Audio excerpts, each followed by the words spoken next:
Hey guys, it's Mr.Divine here. Today we're gonna be reviewing a new Steam game that's currently in early access. I believe it's produced by only one guy, specifically from Russia. I don't know anything more about him. The game is called Medieval Towns and is supposed to be a strategy, town building, town management, RPG kind of game. So I looked it up on Steam. I kind of liked how it looked, you know, the description was nice, everything. So I got it and we're gonna be testing it now.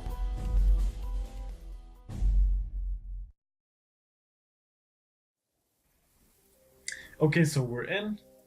Everything good so far, and we are greeted with a message. Good. Now you may look at campfire and open craft panel default queue to use extended craft list. Okay, so we're gonna craft stuff. Buildings decay with time. Time to full destroy is shown after HP in brackets.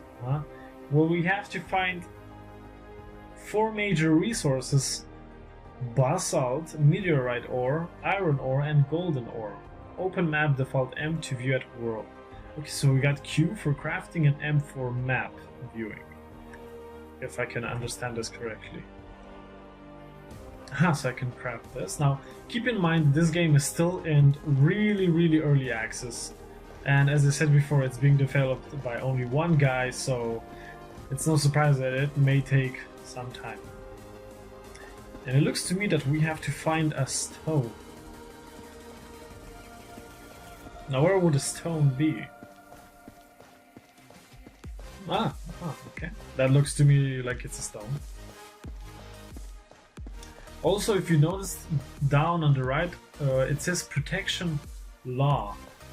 Now, I did some research and I think that means that you're in certain specific areas in the game, you're going to be protected by law. The game is going to be player versus player, so if you're not in the protection zone, I think you're going to have some player versus player, which should be an interesting aspect, like kind of a life is feudal game. So the town is Westburg, which is here, and the current tax percentage is 20%. Good, okay.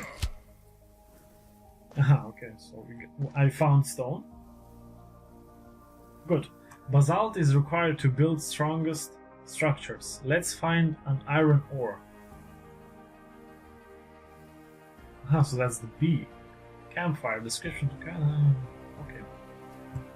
So the new objective is to find iron ore. I kind of like the new kind of a tutorial the game gives as soon as you start. And you also see basalt on the top left, meteorite on the top right, iron and gold. And do we have to walk the entire way for iron? God, I hope not. 1 hour later. Halfway there, guys. Only half an hour more to go. Ooh, nice! So we've spotted a deer thing, or an elk, whichever you prefer. So I'm guessing this implies that there's also going to be some hunting in the game, perhaps. However, I don't have any weapons, bows, or any such sort, so I can't really successfully hunt the deer, I think. But I think that's an interesting factor, you know? Like, as I said before, the game is being developed by only one guy. And by the looks of it now, the game is huge. And just to think that this game is being developed by one guy, that has to be such a massive project to do. Okay, so it looks to me that we have successfully arrived to the iron field that's supposed to be in the game. And you can also see on the bottom right corner that we have no protection now, which I do believe implies some player versus player elements in the game.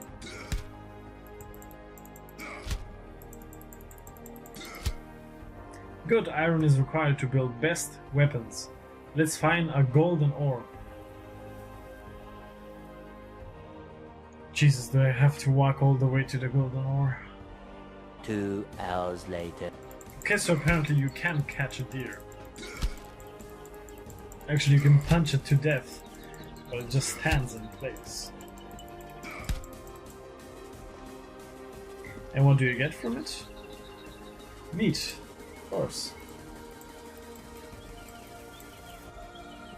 And you drag that to your inventory. Okay, so we got iron ore, stone, raw meat that we got from the poor deer being punched to death while looking at us, questioning why we're doing this. Let's head on over to the golden mine. So yes, here we have arrived at Southus. I don't know if I'm pronouncing that right. And I believe this is a structure made by a player. Maybe that guy, I'm not sure. Anyhow, let's explore a little bit and see what this place has to offer. So yes, as I said before, this game is still in very much early access, so we can expect to see some missing features, missing content, some spelling errors, as I'm sure you guys already spotted. And if I'm not mistaken, my fullness is really low. Now that is supposed to be the hunger system, and to fix that I do believe we have to press B and open up the book. Now this kind of works like the forest game. There you also have a book, you open up the manual, and you have campfire, which is here, sectioned under small. Then you have home, where you can build a log cabin, storage, etc, etc.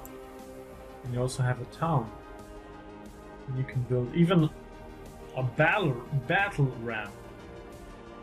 So yes, this game is going to focus on even building your own kingdom, as I said before, much like the game Life is Feudal. So I think the producer is kind of trying to mix the two games together. Now here I think we have to save our fullness, because otherwise I think we're gonna die.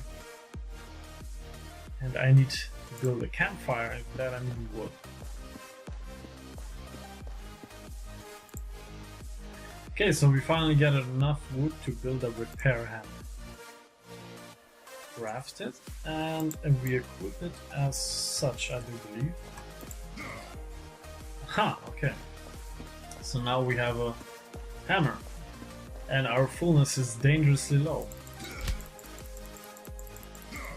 So yes, we can expect this game to be really grindy, as I've already noticed. You need to walk large distances to gather raw materials, and you need long to build a town. But I think this is where really the MMORPG element comes into play, and also the market the game is going to have, because you can build your own market stand and sell resources for a price, of course. And that's how the game's economy, I believe, is going to function. Okay, so let's try to repair this. Okay, good. And how do I put something? Do this put it here. Now I'm eating it raw.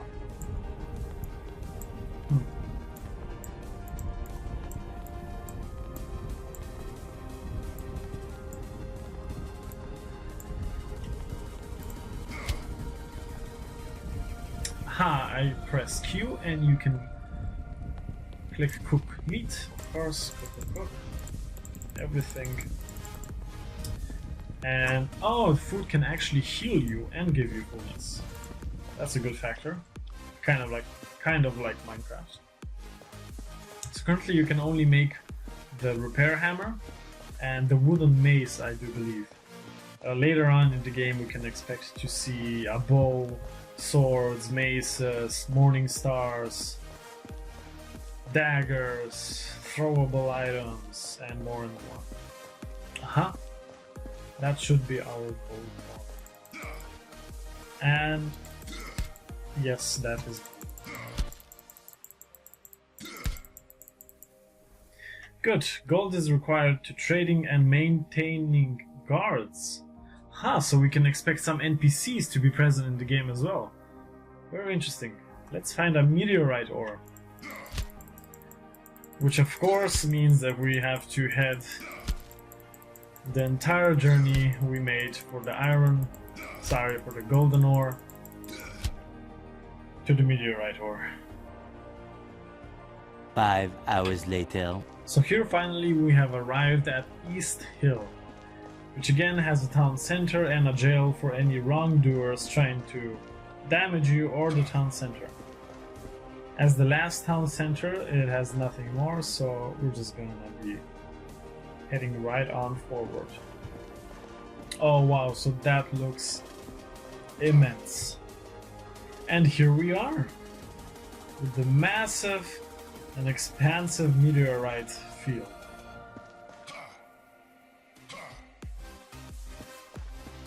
Nice, looks very nice and huge.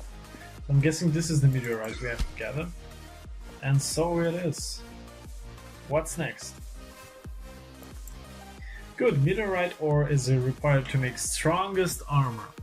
That's all for now. You may craft, build, fight, your path is in your hands. So I think that's it for the tutorial, and as this text also implies, this game is going to be fully run by the players that play it. You know, you get to build your own town centers. As it said before, you may have some NPCs like guards and stuff, but based on the economy and the building in the map, I do believe it's going to be fully player run. Maybe some guilds, alliances, villages, you never know. Also, we saw that each mineral has its own purpose. Basalt or rock, I don't know specifically why it's called basalt, is used to build structures, iron is used to build weapons, gold is for trading, the core of the economy basically, and meteorite is used to build armor. And here we can also again see you can build a campfire, description to craft cooked meat, the amount of resources it needs, then we have home, log cabin, a shack worthy of a simple peasant, storage to keep items, bed for respawn point. Ah, so you have a respawn point, meaning if you die, you still have a point where you can respawn. Very interesting. Trade post where you can do your own trades, even if you're not online. Other players can come and trade and you can pick up your money. Workbench to craft wooden and stone items. Ah, so you can make more. Perhaps you can make more equipment than only the repair hammer and the wooden mace. Furnace to smelt ore, iron workbench to craft iron items, meteorite workbench, pumpkin garden bed, so you can even have a garden, coinage press to mint golden coins, wooden town hall, guard tower, basalt wooden gate, basalt wall with stair, battle ram. Okay guys, so I think that's all for the game so far. Maybe when some other stuff comes out, we're gonna do a second review some of the new content it's going to have. And yeah, you heard it, the game is going to be player run, so if you want to build your own kingdom, be the first one to start, I suggest you buy the game. The game is for €8 I think on Steam now, I don't know exactly. So if you're into this kind of stuff, go in, build a kingdom before anyone else comes. I am in this map with 2 other players, though I have not seen them, but I think with time the game is going to grow. It has a lot of potential. It has a sole developer that is really listening to the community, adding new stuff with the community, advises and wants. So yeah, that's my review on the game called Medieval Towns. There are going to be some links in the description on joining the Steam page of the producer or even buying the game. Leave a like if you liked it, subscribe to follow me, and as always, have a wunderbar day.